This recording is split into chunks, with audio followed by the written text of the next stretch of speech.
Bianca Nobilo. It is 9 a.m. here in London. For him in Washington, D.C. We begin with news just into News Nexus. It's now official, this summer is the hottest on record.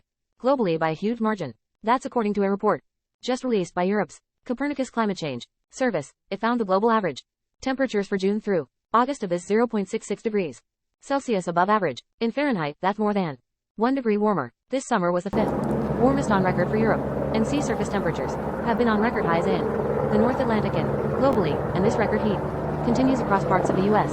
More than 15 million Americans in Texas, the Midwest, and the Northeast are under heat advisories today. In the Northeast, the heat will peak later in the day, with some areas seeing some of the hottest temperatures they have had all summer. Parts of Washington, D.C., and Baltimore could hit 100 degrees for the first time in years. To discuss this, News Nexus Christiana Paulus is here. Christiana, talk U.S. through the top lines of this new research report. Well, Bianca, it's clear they're making some pretty drastic statements. They are saying this is globally passing any records. So, these records have been set since 1940. So we're talking 100 years. So the temperatures, not just air temperatures, but sea surface temperatures have gone up and up dramatically by a very wide margin, they say. And they're very clear as to why this is happening. This is not something that is accidental. They are saying it is man-made. The DAF-to-be directors among the Copernicus Institute said, this is happening because we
which is effectively a Mediterranean plus hurricane. It will have similar effects and consequences to a hurricane. We're seeing it in Greece, parts of the US, parts of Asia. These weather events are going to continue, and certainly as far as Greece is concerned, the next 24 to 48 hours are looking incredibly devastating and really worrying. For those increase at the moment, the example of a sea surface temperatures rising in the impact this has on these extreme weather events that you cite is both one instance of how we can see that increased extreme weather and increasing global temperatures is having a wider impact in worsening the climate crisis and making it more likely that global temperatures will continue to rise, talk US, through that cycle. So we're seeing both extremes. We're seeing also, you mentioned the Copernicus report, but there's been heavier rainfall in some areas of the world, and there's been drier climates in some areas of the world. So for example, in Central Europe, there's been drier climates. In South America, there have been drier climates as well. That has led to wildfires. That is why we have seen the wildfires in Greece that I've mentioned. These cycles continue,